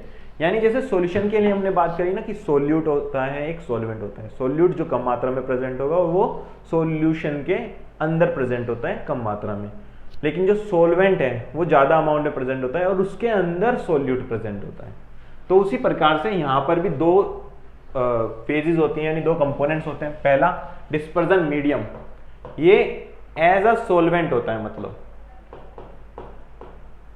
ठीक है, जैसे हम ट्रू सॉल्यूशन के लिए बात कर रहे थे सॉल्वेंट की, तो एज अ सॉल्वेंट ही समझो इसको कि ये क्लोइडल सॉल्यूशन के लिए सॉल्वेंट का काम कर रहा है। डिस्पर्स्ड फेज मतलब ये फेज इसके अंदर डिस्पर्स्ड यानी फैली हुई होगी, तो ये एज अ सोल्यूट है इसके लिए, like as a solute, like as a solvent, यानी सोलवेंट जैसा है। सोलवेंट नहीं कहेंगे इसे हम, क्योंकि ये ट्रू सॉल्यूशन नहीं है, लेकिन हम इसे डिस्पर्स्ड मीडियम को ऐसे समझ सकते हैं कि ये एज अ सोलवेंट है, कि इसके अंदर ये चीज प्रेजेंट होगी। चलो अब बात करते हैं कैसे कैसे प्रेजेंट हो सकता है। यदि डिस्पर्स्ड फेज लिक्विड है, यदि लिक्विड प्रेजेंट है गैस के अंदर, तो इसे हम बोलेंगे एरिसोल। क्या बोल देंगे? एरिसोल हो जाता है ये टाइप। इसके कॉरस्पॉन्डिंग जो एग्जाम्पल होते हैं, जैसे फोग है, फोग के अंदर क्या होता है? बहुत सारे लिक्विड के पार्टिकल्स होते हैं गैस के साथ कंबाइन, तो गैस के अंदर लिक्विड पार्टिकल्स घुसे हुए हैं, तो उसे हम फॉग, क्लाउड या मिस्ट बोल देते हैं, यानी धुंध बोल देते हैं। ठीक है, यदि सॉलिड हो और ये गैस हो जाए, यानी डिस्पर्स्ड फेज सॉलिड हो जाए और डिस्पर्स्ड मीडियम गैस हो जाए, तब भी उसे हम एरिसोल बोलते हैं। लेकिन उसके जो एग्जाम्पल होते हैं वो होते हैं स्मोक, ऑटोमोबाइल एग्जॉस्ट, ये वगैरह। अगला, यदि डिस्पर्स्ड फेज गैस हो और मीडियम लिक्विड हो, यदि फेज गैस हो और मीडियम लिक्विड हो, तो इसे हम बोलेंगे फोम। फोम में जैसे शेविंग क्रीम आ गई, तो ये किसका एग्जाम्पल है? एक डिस्पर्स्ड फेज गैस का और मीडियम लिक्विड का, यानी एक फोम का एग्जाम्पल है। ये एक फोम होती है शेविंग क्रीम, इस तरीके से कह सकते हैं। अगला, यदि डिस्पर्स्ड फेज लिक्विड हो और मीडियम भी लिक्विड हो, तो क्या बनेगा? इमल्शन। इमल्शन मतलब जैसे मिल्क हो गया या फेस पे लगाने वाली क्रीम्स हो गई, तो ये क्या हो गई? इमल्शंस हो गए। यदि डिस्पर्स्ड फेज सॉलिड हो और मीडियम जो है लिक्विड हो जाए, तो उसे हम सोल बोल देंगे। जैसे मिल्क ऑफ मैग्नीशिया हो गया, मड हो गया, ये सब क्या हो गए? सोल हो गए। अगर डिस्पर्स्ड फेज गैस हो जाए और मीडियम सॉलिड हो जाए, तो उसे हम फोम बोलेंगे। यानी फोम हो गया कोई, जैसे फोम आती है ना, प्रेस हो जाती है, वो वाली फोम। रबर हो गए, स्पंज हो गया कोई, प्यूमाइस, इस तरीके से।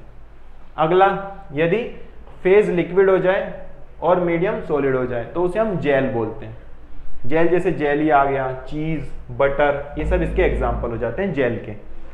अगला पॉइंट, यदि दोनों ही सॉलिड हो जाए, क्या हो जाए? डिस्पर्स्ड फेज भी सॉलिड है और डिस्पर्स्ड मीडियम भी सॉलिड है, तो इसे हम सॉलिड सोल बोलेंगे। ठीक है, सोल क्यों यूज करते हैं? क्योंकि ट्रो सॉल्यूशन नहीं है, तो कोलोइडल सॉल्यूशन के लिए जनरली हम सोल यूज करते हैं। तो इसका क्या होगा एग्जाम्पल? कलर्ड जेमस्टोन या मिल्की ग्लासेस। ठीक है, क्लियर है? ये एग्जाम्पल हो जाएगा, और इस तरीके से हम डिस्पर्स्ड फेज और डिस्पर्स्ड मीडियम को समझ सकते हैं। ठीक है, इसके एग्जाम्पल ऐसे आपको सच याद नहीं करनी है ये टेबल, लेकिन आपको पता होना चाहिए। ठीक है, चलिए आगे बढ़ते हैं।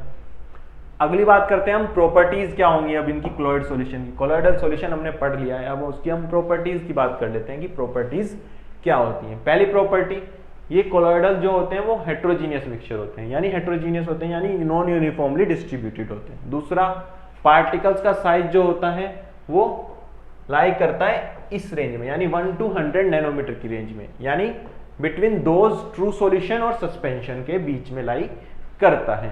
स्टेबिलिटी की बात करते हैं, तो कोलोइडल सोल्स जो हैं वो बहुत ज्यादा स्टेबल होते हैं। That is colloidal particles do not settle down when left undisturbed. जब इनको मतलब आप जिनको छोड़ दो अनडिस्टर्ब, तो ये नीचे नहीं बैठेंगे। विजिबिलिटी क्या होती है? कोलोइडल पार्टिकल्स को हम देख नहीं सकते ऐसे ही आंखों से, हमें माइक्रोस्कोप की जरूरत पड़ेगी इनको देखना है तो। फिल्टरेबिलिटी, यानी फिल्टर कैसे कर सकते हैं क्या? अब कह रहा है कि colloidal particles can not be separated from the dispersed medium bye filtration, यानी आप सिंपल फिल्ट्रेशन से उसे सेपरेट नहीं कर सकते, लेकिन इसके लिए एक स्पेशल टेक्निक यूज करती है।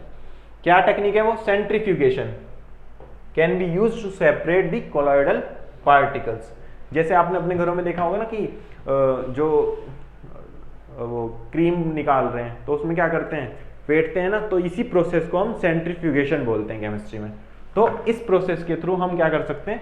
सेपरेशन कर सकते हैं। जैसे मिल्क है, उससे बटर और वाटर, मतलब बटर और मिल्क अलग अलग कर देते हैं। ठीक है, तो ये सब अलग करने के लिए हम सेंट्रीफ्यूगेशन, यानी मलाई बेलने के लिए आता है ना जो, उसका यूज करते हैं, तो उसे ही हम सेंट्रीफ्यूगेशन बोलते हैं। अगला क्या है? टिंडल इफेक्ट, यानी जो कोलोइडल पार्टिकल्स हैं वो इतने बड़े हैं कि वो लाइट से स्कैटर्ड हो जाते हैं जब उसे पास कर जाता है, तो उसके कारण पाथ जो है वो विजिबल होगा, यानी हमें ये दिख जाएंगे, इनका पाथ विजिबल हो जाएगा। किसका? लाइट का।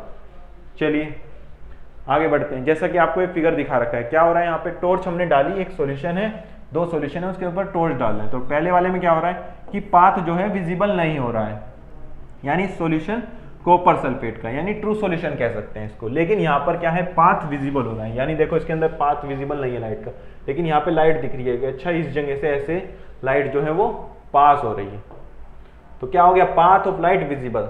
तो ये मिल्क प्लस वाटर यानी कोलोइडल सॉल्यूशन है। ठीक है, तो ये टिंडल इफेक्ट दिखा रहा है, लेकिन कॉपर सल्फेट का सॉल्यूशन टिंडल इफेक्ट नहीं दिखा रहा। क्लियर है? चलिए आगे बढ़ते हैं। अगला हम बात कर लेते हैं कि ट्रू सॉल्यूशन, कोलॉइडल सॉल्यूशन और सस्पेंशन के बीच में डिफरेंस क्या है। तो इसकी बात करते हैं डिफरेंस की। तो प्रॉपर्टी की बात करेंगे सबसे पहले, फिर देखेंगे कि क्या क्या प्रॉपर्टी में डिफरेंस आया तीनों की। फिर उसके बाद हम बात करेंगे अपीयरेंस, कैसे दिखते हैं तीनों डिफरेंट, नेचर क्या है इनकी, होमोजीनियस है हेटेरोजीनियस है, इसकी बात करेंगे। फिर कैसे इनको फिल्टर करा जा सकता है उसकी बात करेंगे। तो सबसे पहले पार्टिकल साइज की बात करते हैं। इसका जनरली जो ट्रू सॉल्यूशन होते हैं, इनके जो पार्टिकल्स होते हैं वो 10⁻⁹ मीटर यानी 1 नैनोमीटर, 1 नैनोमीटर से छोटे होते हैं, यानी बहुत छोटे पार्टिकल होते हैं। लेकिन जो कोलॉइडल पार्टिकल्स होते हैं वो 10⁻⁹ से 10⁻⁷ की रेंज में लाई करते हैं। लेकिन जो सस्पेंशन होते हैं उसके पार्टिकल्स बहुत बड़े होते हैं, यानी 100 नैनोमीटर से भी बड़े हो जाते हैं। ठीक है, यानी 10⁻⁷ मीटर, क्योंकि हमें पता है कि 1 नैनोमीटर क्या होता है, 10⁻⁹ मीटर होता है, इस वजह से ये कन्वर्जन ऐसे हो रहा है। चलिए अगली बात करते हैं अपीयरेंस की। अपीयरेंस क्या है, ये क्लियर है, मतलब साफ साफ होते हैं, ट्रांसपेरेंट है, यानी इसके आर पार सॉल्यूशन के देख सकते हो, तो ये क्लियर है और ट्रांसपेरेंट है। लेकिन कोलॉइडल सॉल्यूशन क्या होते हैं, ट्रांसल्यूकेंट होते हैं, मतलब उनके आस पार नहीं देखा जा सकता। सस्पेंशन क्या होते हैं, ओपेक, यानी बिल्कुल भी नहीं देख सकते आप इनके आर पार। अगला नेचर, होमोजीनियस होते हैं, ट्रू सॉल्यूशन। ये दोनों क्या होते हैं, हेटेरोजीनियस होते हैं। ठीक है, चलिए फिल्टरेबिलिटी की बात करते हैं। फिल्टरेबिलिटी क्या है कि ये ऑर्डिनरी फिल्टर पेपर के थ्रू पास हो जाते हैं और साथ ही साथ ऐसी मेम्ब्रेन के थ्रू भी पास हो जाते हैं जिसे हम एनिमल मेम्ब्रेन बोलते हैं, जो जनरली पोर्स होते हैं जिसके अंदर वो फिल्टर पेपर से भी छोटे छोटे छेद होते हैं, यानी पोर्स मतलब छेद, उनके थ्रू पास हो जाता है ट्रू सॉल्यूशन। ये ऑर्डिनरी फिल्टर पेपर से तो पास हो जाएगा, लेकिन एनिमल मेम्ब्रेन मतलब उससे छोटी पोर्स वाली मेम्ब्रेन में से पास नहीं हो पाएगा। और जो सस्पेंशन होते हैं ये दोनों में से नहीं पास होते, यानी तुम इसे फिल्टर पेपर से भी सेपरेट नहीं कर सकते और ना ही एनिमल मेम्ब्रेन से सेपरेट कर सकते हो। क्लियर है बच्चों, चलिए आगे बढ़ते हैं। अब अगला हमारे पास आता है कि कैसे हम मिक्सचर्स को सेपरेट करें, यानी हमारे पास यदि मिक्सचर दे दी जाए तो हम उसे कैसे सेपरेट करेंगे, अब उसके बारे में हमें पढ़ना है। ठीक है, तो बात करते हैं मिक्सचर ऑफ सेपरेशन की।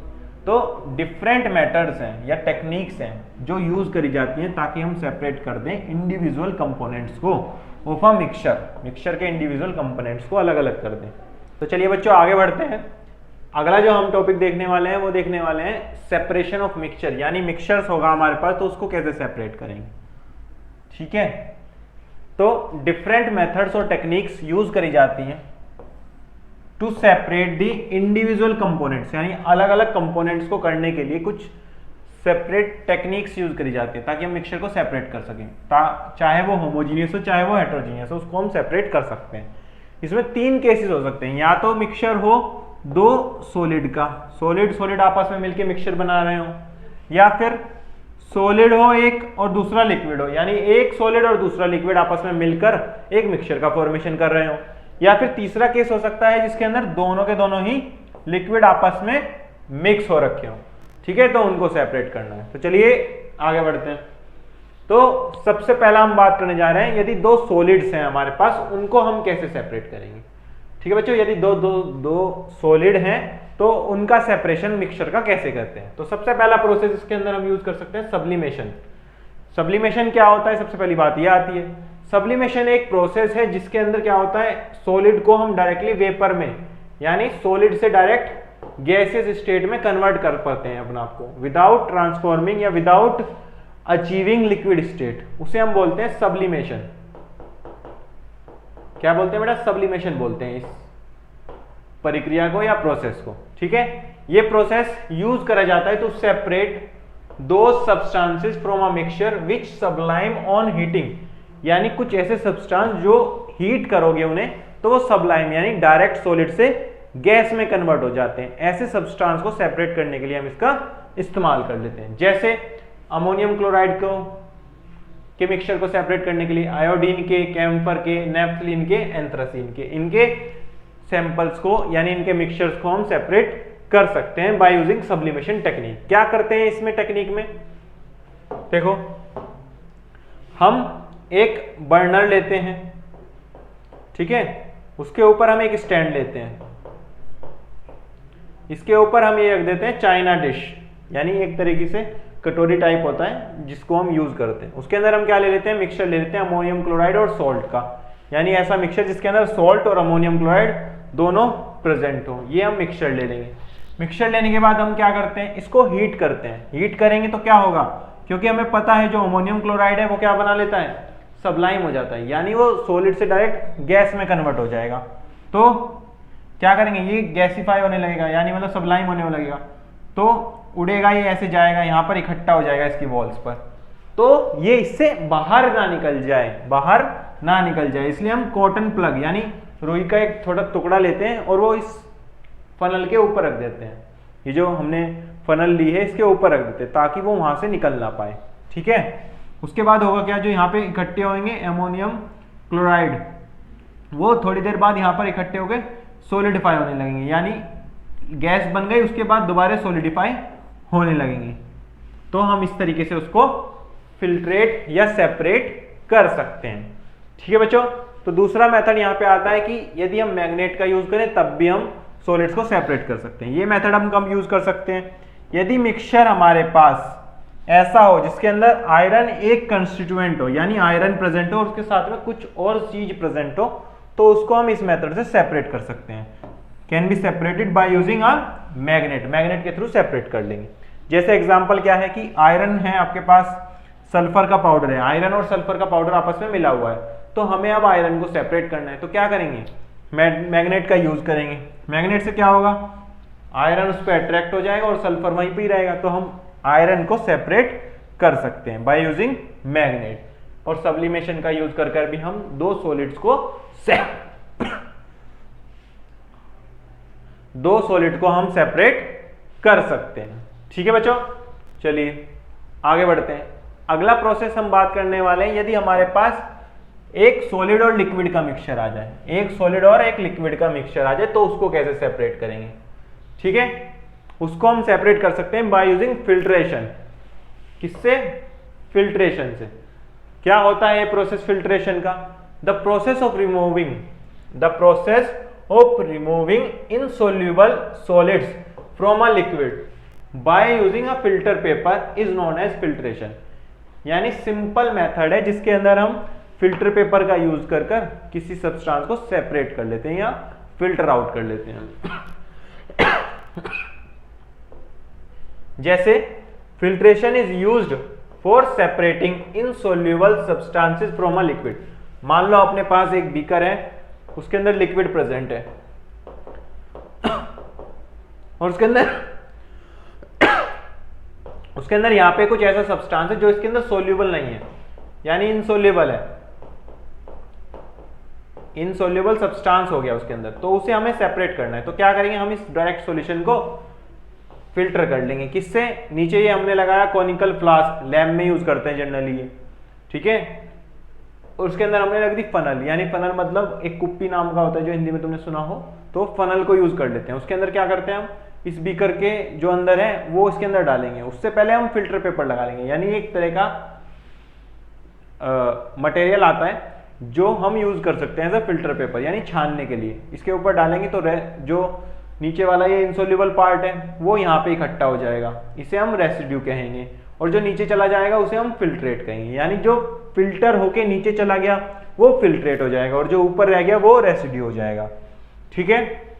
इससे हम क्या क्या फिल्टर कर सकते हैं, हम चोक और वाटर का जो मिक्सचर है उसको फिल्ट्रेशन कर सकते हैं इसके थ्रू, या सैंड और वाटर आपस में मिला हुआ है तब भी हम फिल्ट्रेट कर सकते हैं। सैंड यहाँ पे रह जाएगी और वाटर नीचे चला जाएगा। Can be separated bye filtration.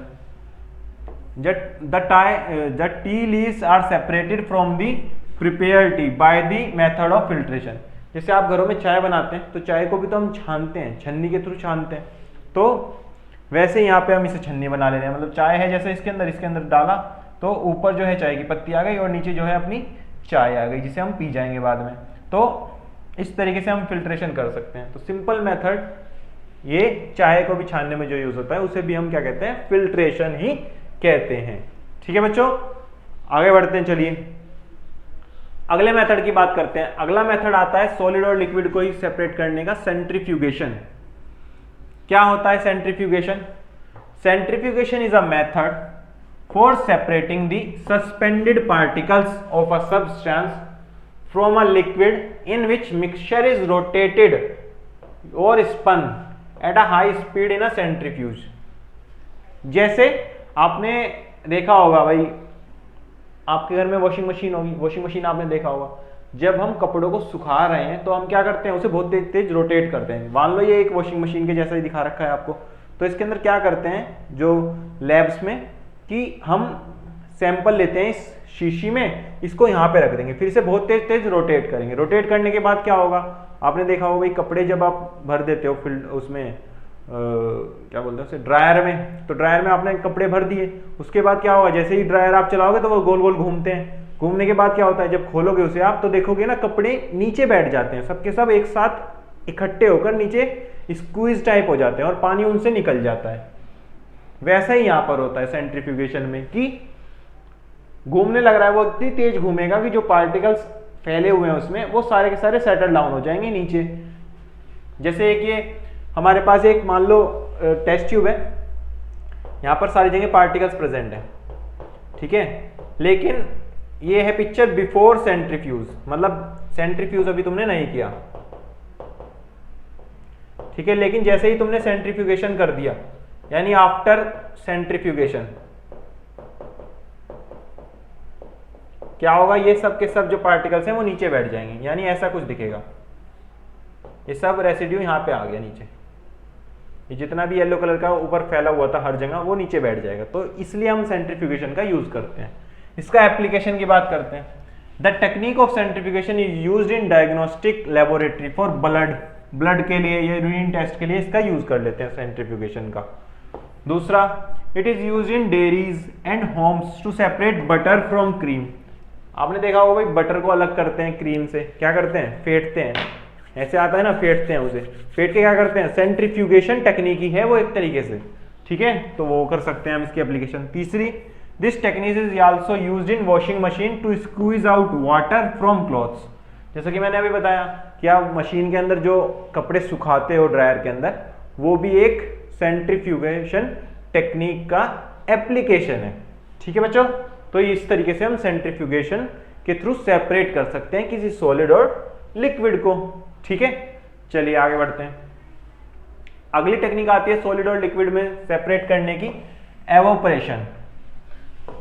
Evaporation क्या होता है, the change of a liquid into vapours, यानी लिक्विड से गैस बनना, वेपराइजेशन बोलते हैं। तो इसी प्रोसेस को हम एवोपरेशन भी बोलते हैं, जब उड़ने लगता है कोई लिक्विड पार्टिकल गैस में कन्वर्ट होकर। Evaporation is used to separate a solid substance that has dissolved in any solvent. किसी भी सॉल्वेंट में कोई सब्सटेंस डिसॉल्व हुआ है, उसे हम क्या करेंगे, हीट करेंगे। हीट करेंगे तो वो सॉल्वेंट उड़ जाएगा।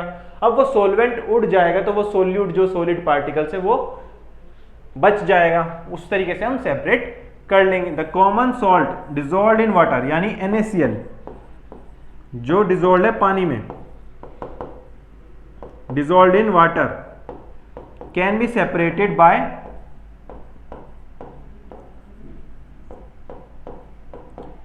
separated by evaporation।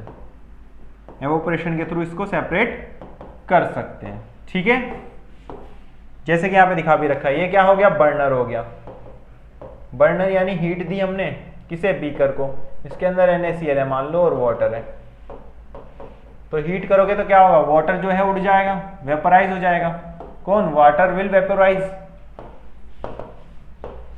Water vaporise हो जाएगा तो क्या बचेगा, नमक बच जाएगा, खाली नमक बच जाएगा तो सेपरेट हो जाएगा। क्लियर है, ये हो गया separation technique by using evaporation. किसको, सॉलिड और लिक्विड को अलग कर सकते हैं एवोपरेशन के थ्रू। चलिए आगे बढ़ते हैं। अगली टेक्निक आती है क्रोमेटोग्राफी। क्या, सॉलिड और लिक्विड को ये अलग करने की टेक्निक क्रोमेटोग्राफी। क्या कहती है, chromatography is a technique of separating two or more dissolved solids which are present in a solution in a very small quantity. बहुत कम क्वांटिटी में यदि दो सॉलिड्स प्रेजेंट है तो उनको हम इससे अलग कर सकते हैं। एप्लीकेशन क्या होती है क्रोमेटोग्राफी की, पहला, separation of coloured substance present in a dyes, मतलब जो डिफरेंट डिफरेंट कलर की डाई आती हैं उनमें सेपरेशन करना कलर का। दूसरा पिगमेंट्स को अलग करना नेचुरल कलर से, यानी डिफरेंट डिफरेंट जो छोटे छोटे पिगमेंट्स होते हैं ना जिसकी वजह से कलर आता है सब्सटेंसेस का, उनको अलग करने में यूज करी जाती है। अगला ड्रग्स को सेपरेट करने में फ्रॉम ब्लड्स, यानी ब्लड में किसी के ड्रग ऐड है तो उसको सेपरेट करने के भी हम क्रोमेटोग्राफी का यूज कर सकते हैं। अगला monitoring the process of a reaction, कोई रिएक्शन हो रही है, ठीक है, बाकी आप डिटेल में रिएक्शन के बारे में 11th क्लास में पढ़ते हैं कि कोई भी रिएक्शन हो रही है तो उसके अंदर देखना कि प्रोडक्ट बन रहा है यानी रिएक्शन हो रही है, तो उसके लिए भी क्रोमेटोग्राफी का यूज करा जाता है। नेक्स्ट पॉइंट क्या है, separation of amino acid obtained by hydrolysis of protein, यानी प्रोटीन हो गया उसका हाइड्रोलाइसिस, यानी प्रोटीन को जब ब्रेक करोगे तो अमीनो एसिड बनेगा, उस अमीनो एसिड को सेपरेट करने के लिए, अमीनो एसिड अलग अलग तरह के होते हैं, उनको सेपरेट करने के लिए भी हम क्रोमेटोग्राफी का यूज कर सकते हैं। ठीक है बच्चों, चलिए आगे बढ़ते हैं। अगला हमारे पास प्रोसेस आता है the process of distillation. Distillation का प्रोसेस क्या है, तो distillation is a process of heating a liquid, liquid को हीट करना ताकि वो वेपर बना ले और फिर इसी वेपर को कूल करके दोबारा लिक्विड बना लेना। मतलब हमारे पास लिक्विड है उसे हम बॉयल करेंगे यानी गर्म करेंगे तो क्या होगा, हीट करने पर वो उड़ जाएगा यानी गैस बन जाएगा। अब गैस बन गया तो उसे कंडेंस कर लेंगे, कूल करने पर हमारे पास जो लिक्विड आता है वो प्योर फॉर्म में आ जाता है, यानी पहले लिक्विड को वेपर बनाओगे और वेपर को फिर लिक्विड बनाओगे। कैसे, हीटिंग से लिक्विड को वेपर में कन्वर्ट करोगे और फिर वेपर को ही लिक्विड में कन्वर्ट कर दोगे बाय यूजिंग कूलिंग प्रोसेस। ठीक है, तो जो ये डिस्टिलेशन मेथड होता है ये दो तरीके से हो सकता है, या तो सिंपल डिस्टिलेशन या फ्रैक्शनल डिस्टिलेशन। और separation of a mixture of miscible liquid, यानी दो लिक्विड्स हैं वो आपस में अच्छे से मिक्स हैं तो उन्हें हम सेपरेट कर सकते हैं either bye simple distillation method और बाय फ्रैक्शनल डिस्टिलेशन। जैसे इथेनॉल और मिथेनॉल हो गया, इथेनॉल प्लस मिथेनॉल, ये दो अल्कोहल हैं, इन दोनों को आपस में मिक्स कर रखा है तो इन्हें सेपरेट करने के लिए हम यूज कर सकते हैं डिस्टिलेशन टेक्निक का। चलिए आगे बढ़ते हैं। अगली टेक्निक हमारे पास आती है सेपरेटिंग फनल वाली टेक्निक। क्या, बाय यूजिंग सेपरेटिंग फनल, इसको हम सेपरेटिंग फनल बोलते हैं। जो ये पिक्चर में दिख रही है ना, इसको हम सेपरेटिंग फनल कहते हैं। ठीक है, ये यहां पर इसके टैप है, जैसे टैप होती है ना किसी की, टैप हो गई, इसे खोलोगे तो नीचे से लिक्विड यहां से निकलने लगेगा।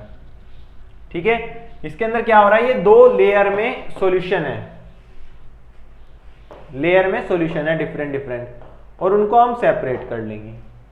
क्या प्रोसेस है इसका, the mixture of to immiscible liquid, यानी ऐसे लिक्विड दो जो आपस में मिक्स नहीं हो सकते, जैसे वाटर प्लस ऑयल, इन दोनों को हम सेपरेट कर सकते हैं by using separating funnel, can be separated by using separating funnel. The separation of to immiscible liquid bye a separating funnel depends on the difference in density, यानी जिसकी जितनी ज्यादा डेंसिटी होगी वो नीचे बैठ जाएगा, वो नीचे बैठ जाएगा तो वो पहले अलग कर पाएंगे हम, यानी नीचे वाला पहले अलग करेंगे क्योंकि जब भाई टूटी खोलेंगे तो यही तो सामान सबसे पहले बाहर निकलेगा, उसके बाद ये निकलेगा। तो इस तरीके से हम सेपरेट कर सकते हैं बाय यूजिंग सेपरेटिंग फनल। चलिए आगे बढ़ते हैं।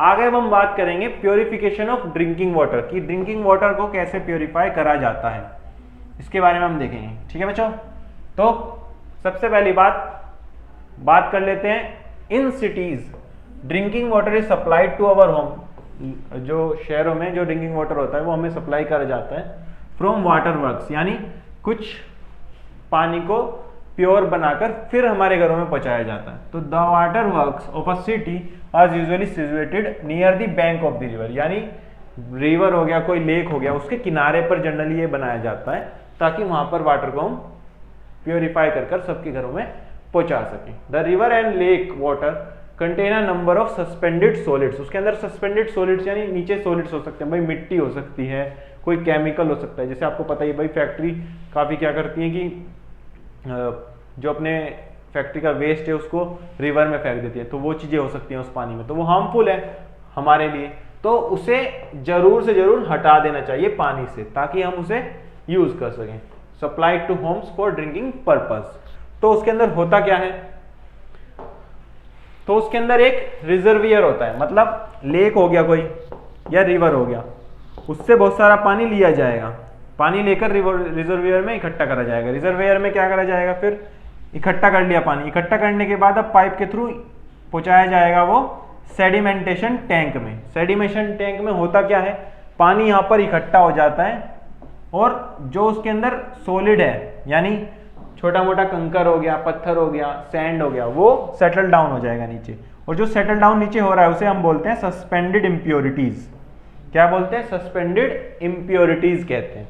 उसके बाद हम उसके अंदर एलम डालते हैं ताकि अदर सस्पेंडेड इम्प्योरिटीज भी नीचे बैठ जाएं। ठीक है, वो भी नीचे बैठ जाती है इस टैंक के अंदर। फिर इस टैंक के पानी को हम फिल्ट्रेशन टैंक के अंदर ले जाते हैं, यानी सेडिमेंटेशन टैंक, फिर लोडिंग टैंक, यानी सेडिमेंट के अंदर नीचे बिठा लिया कुछ सॉलिड पार्टिकल्स, फिर उसके बाद उसके अंदर एलम डाल दी। एलम यानी फिट करिए एक तरीके से, उसको डालकर जो सस्पेंडेड इम्प्योरिटी थी, जो नहीं बैठ रही थी नीचे खुद से, उन्हें भी नीचे बैठा दिया गया by using coagulated clay particles. ठीक है, तो होगा क्या आगे, उसको फिर यहां से पास करवाकर फिल्ट्रेशन टैंक में ले गए। फिल्ट्रेशन टैंक में क्या है, वाटर है, सैंड है, ग्रेवल यानी छोटे छोटे मिट्टी के दाने, पहाड़, ये सब हैं, तो वो सब नीचे बैठ गए। अब इसके अंदर पानी यहाँ पे आ गया, तो इसको सेपरेट करा इसके अंदर, किसके अंदर, क्लोरीनेशन टैंक के अंदर ले गए, जिसके अंदर हमने ब्लीचिंग पाउडर यानी CaOCl2 यानी ब्लीचिंग पाउडर ऐड कर रखा है।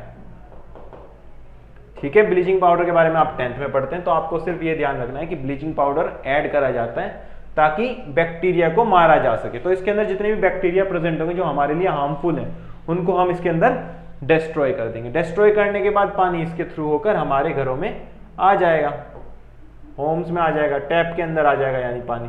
तो ये सब प्रोसेस के थ्रू प्योरीफाई करा जाता है ड्रिंकिंग वाटर को, ताकि हमारे घरों में पहुंचाया जा सके। क्लियर है बेटा, चलो आगे बढ़ते हैं। अब हम कुछ क्वेश्चंस देख लेते हैं। क्या देख लेते हैं, कुछ क्वेश्चन देख लेते हैं। तो which of the following, question क्या कह रहा है, which of the following will show Tyndall effect. Salt solution Tyndall effect दिखाएगा, मिल्क सॉल्यूशन दिखाएगा, या कॉपर सल्फेट का सॉल्यूशन दिखाएगा, या स्टार्च सॉल्यूशन दिखाएगा। तो आंसर इसका बेटा हो जाएगा बी और डी, मतलब मिल्क और स्टार्च सॉल्यूशन, दोनों के दोनों आपको टिंडल इफेक्ट दिखाएंगे। टिंडल इफेक्ट माने कि लाइट का पाथ आपको विजिबल होगा यदि इन दोनों के थ्रू आप टॉर्च पास करते हो तो। ठीक है, तो लाइट पाथ इज विजिबल। ठीक है बच्चों, चलो आगे बढ़ते हैं अगले क्वेश्चन की तरफ। अगला क्वेश्चन है, how would you separate the components of a mixture containing ammonium chloride, sand और आयरन फिलिंग। क्या करेंगे, सबलाइम कर देंगे। First of all we can separate it by moving a horseshoe magnet, यानी एक मैग्नेट का यूज करेंगे मिक्सचर के ऊपर ताकि हम आयरन को सेपरेट कर सकें। ठीक है, आयरन को सेपरेट कर सकें। ठीक है, उसके बाद क्या करेंगे, अमोनियम क्लोराइड जो है उसे सेपरेट कर सकते हैं बाय यूजिंग सब्लिमेशन, यानी हीट कर देंगे तो अमोनियम क्लोराइड सॉलिड से गैस बन जाता है, तो उस तरीके से हम इसको सेपरेट कर देंगे। उसके बाद उसके अंदर सैंड बच जाएगी, उसे हम अलग से ले लेंगे। क्लियर है। अगला क्वेश्चन हमारे पास है, हाउ वुड यू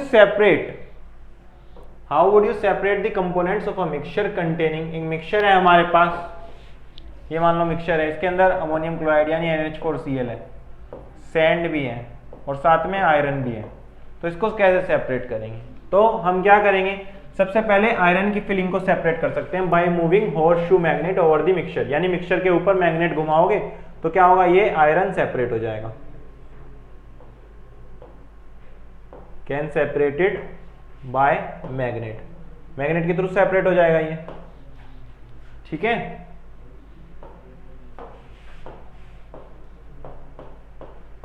मैग्नेट के थ्रू इसको सेपरेट कर सकते हैं आयरन को। फिर उसके बाद क्या करेंगे, हम अमोनियम क्लोराइड को भी सेपरेट कर लेंगे बाय यूजिंग सब्लिमेशन, यानी बाय हीटिंग। हीट करोगे तो क्या होगा, ये सॉलिड से गैस बन जाएगा, तो हम इसे सेपरेट कर लेंगे। फिर सैंड ही बचेगी और सैंड को तो हम अलग से चाइना डिश में से अलग कर लेंगे। तो इस तरीके से हम सेपरेशन कर सकते हैं तीनों मिक्सचर में यदि NH4Cl, सैंड और आयरन की फिलिंग प्रेजेंट्स हो। चलिए अगले क्वेश्चन की तरफ। अगला क्वेश्चन क्या कहता है, what type of mixture are separated by the technique of crystallisation, किस तरह के मिक्सचर्स को हम क्रिस्टलाइजेशन के थ्रू सेपरेट कर सकते हैं। तो क्रिस्टलाइजेशन एक प्रोसेस होता है that separates a solid in the form of its pure crystal, यानी कोई भी सॉलिड है उसको प्योर क्रिस्टल की फॉर्म में सेपरेट कर देते हैं, यानी प्योरिफिकेशन कर देता है एक तरीके से। तो जो क्रिस्टलाइजेशन टेक्निक है वो यूज करी जाती है to separate a solid from its mixture which has many impurity, जिसके अंदर बहुत सारी इम्प्योरिटी है। जैसे कॉमन सॉल्ट है, उसे सेपरेट कर सकते हो by crystallisation from sea water which has many impurity, जिसके अंदर बहुत सारी इम्प्योरिटीज प्रेजेंट हैं। चलिए आगे बढ़ते हैं। अगला क्वेश्चन है हमारे पास, name the technique to separate butter from curd, कैसे सेपरेट कर सकते हो, कौन सी टेक्निक से, सेंट्रीफ्यूगेशन से। सेंट्रीफ्यूगेशन टेक्निक से आप क्या कर सकते हो, बटर को कर्ड से सेपरेट कर सकते हो। ठीक है, बटर से सेपरेट करने के लिए सेंट्रीफ्यूगेशन और बाय मिल्क चेनर, यानी जो फेंटने के लिए वो आती है ना, जिससे दूध फेंट मतलब करते हैं, बिलोते हैं, उसका यूज कर सकते हैं। दूसरा, साल्ट को सी से, common salt from sea can be separated by using evaporation, जहां पर पानी जो है एवोपरेट हो जाएगा और उसके बाद सॉल्ट जो है हमें मिल जाएगा, जिसे हम अलग से क्रिस्टलाइज आउट कर सकते हैं। अगली टेक्निक क्या है, जिससे कैम्फर को अलग कर ले हम कॉमन सॉल्ट से। तो क्या कर लेंगे भाई, सबलाइम कर लेंगे। क्यों, क्योंकि कैम्फर जो है सबलाइम हो जाता है। तो camphor from common salt can be separated by sublimation because camphor undergoes sublimation leaving behind common salt in the china dish, यानी चाइना डिश में सॉल्ट मिल जाएगा आपको और कैम्फर जो है वो उड़ जाएगा, यानी सबलाइम हो जाएगा। चलिए आगे बढ़ते हैं। आगे अब हमारे पास बात आती है फिजिकल चेंज क्या है और केमिकल चेंज क्या है, इसकी भी बात कर लेते हैं। तो हमारी नेचर में जो चेंजेस होते हैं वो दो तरीके के होते हैं, एक फिजिकल चेंज, एक केमिकल चेंज। यानी केमिकली कोई चीज चेंज हो रही है तो केमिकल चेंज, यानी रिएक्शन हो रही है कुछ। फिजिकल चेंज मतलब फिजिकल स्टेट चेंज हो रही है। तो दो तरीके के चेंजेस हो गए, फिजिकल चेंज और केमिकल चेंज। चलिए बात करते हैं सबसे पहले फिजिकल चेंज की। फिजिकल चेंज क्या होता है, तो जो फिजिकल चेंज होता है इसके अंदर दो changes in which no new substance, यानी कोई नया सब्सटेंस का फॉर्मेशन नहीं होता, उस तरह को कहते हैं चेंज को हम फिजिकल चेंज। जो फिजिकल चेंज में क्या होता है कि सब्सटेंस जो है do not change their chemical identity, मतलब अपनी आइडेंटिटी लॉस नहीं करेगा, यानी H2O है तो वो H2O ही रहेगा, बस वो क्या चेंज कर लेगा उसकी फिजिकल प्रॉपर्टीज, जैसे उसका फिजिकल स्टेट यानी सॉलिड से लिक्विड हो जाए, लिक्विड से गैस हो जाए, तो इसे कहेंगे हम फिजिकल चेंज। ठीक है, इन अवस्थाओं का यानी इन स्टेट्स का आपस में चेंज होना एक फिजिकल चेंज है। शेप बदल जाना, साइज बदलना, ये फिजिकल चेंज है। Therefore after the physical change, इसलिए फिजिकल चेंज के बाद कोई भी सब्सटेंस है वो इजीली कन्वर्टेड बैक करा जा सकता है, यानी रिपीट करा जा सकता है ओरिजिनल स्टेट में, शेप में और साइज में। जैसे वाटर है, वाटर को भाई आप फ्रिज में रख दो, सॉलिड बन जाएगा, सॉलिड बन जाएगा यानी क्यूब बन जाएगा, शेप चेंज हो जाएगी और सॉलिडिफाई हो जाएगा। तो उसको बाहर रख दो, दोबारा लिक्विड बन जाएगा, शेप दोबारा नॉर्मल हो जाएगी। तो इस तरीके से हम कर सकते हैं, क्योंकि हम फिजिकल चेंज कर रहे हैं उसके अंदर। तो फिजिकल चेंज जो होता है वो टेम्परेरी होता है, यानी कुछ हद तक होता है, यानी आपने फ्रिज से बाहर निकाला तो वो दोबारा लिक्विड बन जाएगा। Hence it can be reversed easily, तो इसको आसानी से रिवर्स किया जाता है, यानी वापस भी करा जा सकता है, जिस स्टेट से आपने चेंज करा उसी में ही वापस ला सकते हैं। तो एग्जाम्पल की बात कर लेते हैं। अब क्या क्या एग्जाम्पल होंगे फिजिकल चेंज की जो हमें देखने हैं। पहला, boiling of water to form steam and condensation of steam to form water, यानी वाटर को आप बॉयल करके स्टीम यानी भाप बना लो और भाप को कंडेंस करके यानी सॉलिडिफाई करके दोबारा सॉलिड बना लो। व्हेन वाटर इज हीटेड, जब वाटर को हीट करोगे तो वो बॉयल होगा, क्या बनाने के लिए, स्टीम बनाने के। और जब स्टीम को कूल्ड करोगे यानी कूल करोगे तो वो कंडेंस होके क्या बना लेगा, वाटर बना लेगा। क्योंकि बहुत steam and water are made up of water molecule, दोनों के दोनों बने किससे हैं, वाटर मॉलिक्यूल से। तो कोई भी नया सब्सटेंस तो नहीं बन रहा है बॉइलिंग के दौरान और साथ ही साथ कूलिंग के दौरान स्टीम की। तो क्या हो गया, ये एक फिजिकल चेंज हो गया। कैसा चेंज हो गया बेटा, फिजिकल चेंज हो गया। ठीक है। दूसरा, ग्लोइंग ऑफ इलेक्ट्रिक लैम्प, कोई हमारे पास लैंप है वो चमक रहा है, ठीक है, यानी उससे करंट पास हो रहा है तो वो चमकने लगा। जैसे यहाँ पे लिखा हुआ है when electric bulb is switched on an electric current pass through it's filament, filament होता है उसके अंदर, उससे इलेक्ट्रिक करंट पास होगा तो वो व्हाइट हॉट हो जाएगा और चमकने लगेगा, लाइट देने लगेगा मतलब। और जब आप करंट को स्विच ऑफ कर दोगे यानी स्विच बंद कर दोगे तो क्या होगा, फिलामेंट दोबारा नॉर्मल कंडीशन में आ जाएगा और बल्ब जो है वो स्टॉप हो जाएगा चमकने से या ग्लोइंग से। तो इसके अंदर भी कोई नया सब्सटेंस तो नहीं बन रहा है बल्ब के अंदर during this process. So glowing of a electric bulb is an example of physical change. तो फिजिकल चेंज का ये एक एग्जांपल हो गया।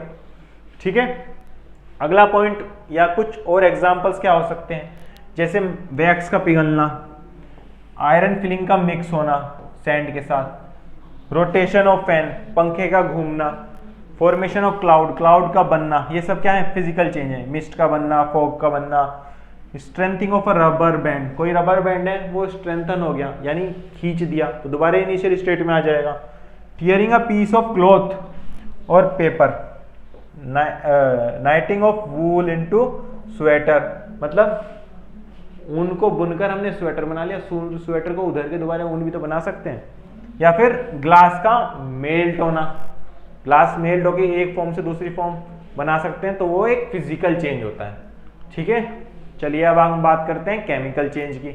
केमिकल चेंज क्या क्या होता है, क्या होता है पहले chemical change, the changes in which new substance के बजाय यहाँ पर सब्सटेंस बनेगा, which new substances are formed are called chemical change. मतलब जहां पर कोई नया सब्सटेंस बन रहा है ऐसे चेंज को हम केमिकल चेंज कह देंगे।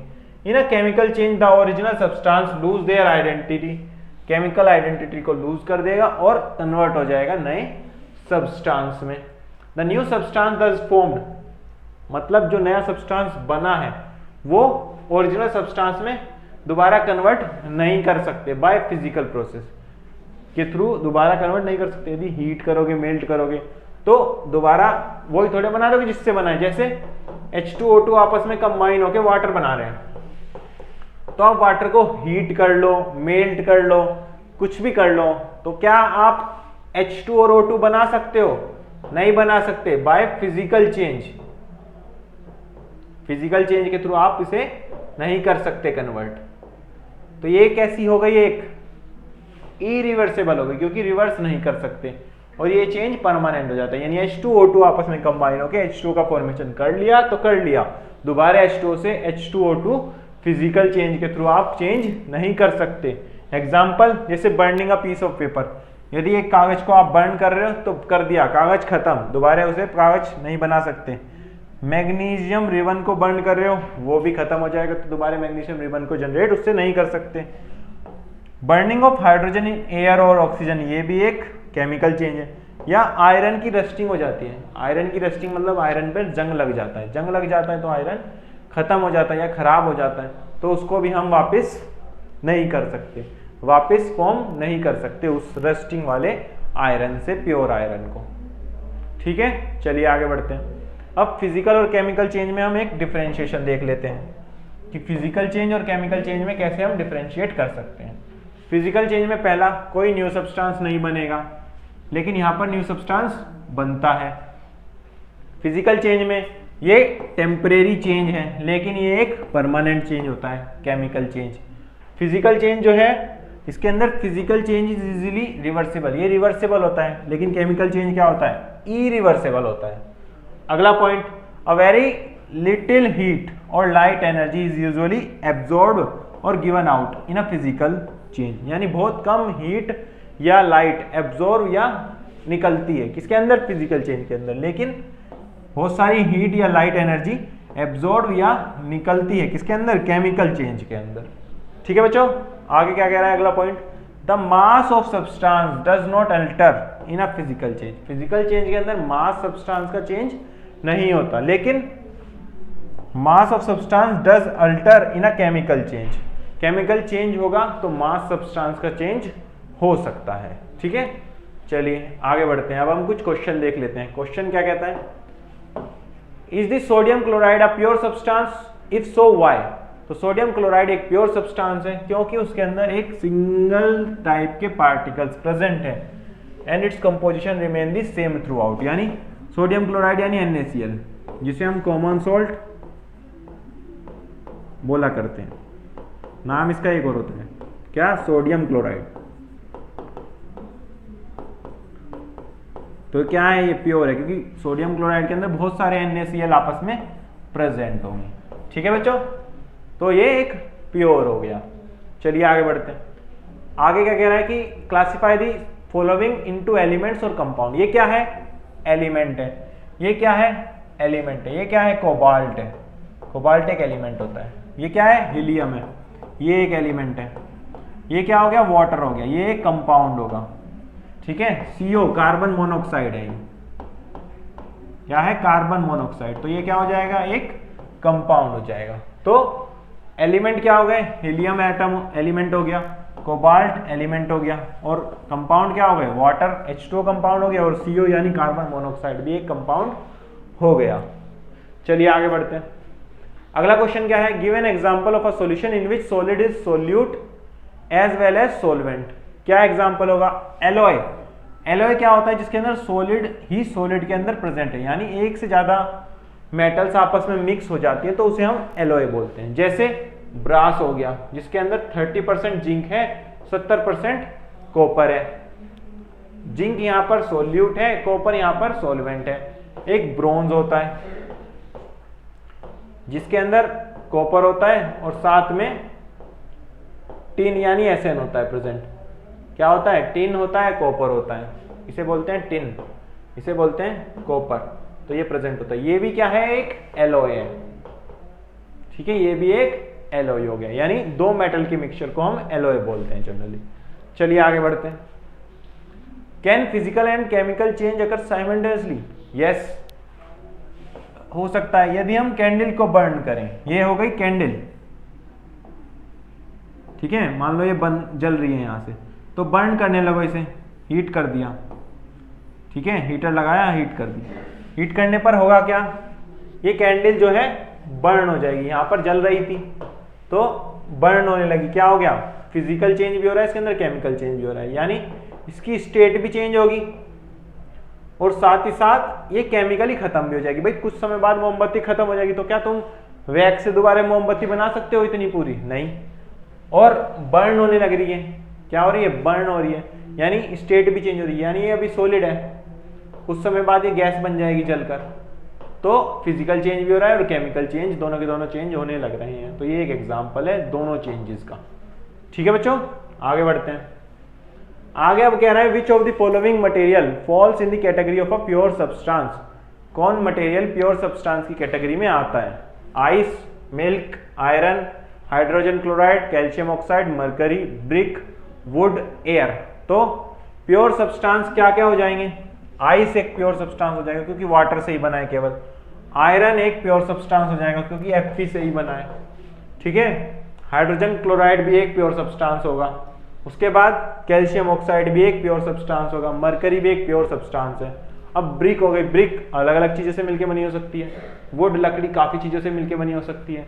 एयर जो है उसके अंदर भी मिक्सचर होता है। तो ये सब क्या है, मिक्सचर हो गई। लेकिन प्योर सब्सटेंस क्या हो गए, आइस हो गई, कैल्शियम ऑक्साइड हो गया, आयरन हो गया, मरकरी हो गई, हाइड्रोक्लोरिक एसिड हो गया यानी HCl हो गया। ठीक है बच्चों, चलो तो बच्चों ये था अपना चैप्टर नंबर 2, मतलब is matter around us pure का वन शॉट। ठीक है बच्चों, आई होप आपको वीडियो जरूर से जरूर पसंद आएगी। हमने इसके अंदर पूरा का पूरा चैप्टर कवर कर लिया है। तो मिलते हैं अगली वीडियो में, तब तक के लिए अपना ध्यान रखें और इस वीडियो को खत्म कर लें। Thank you very much.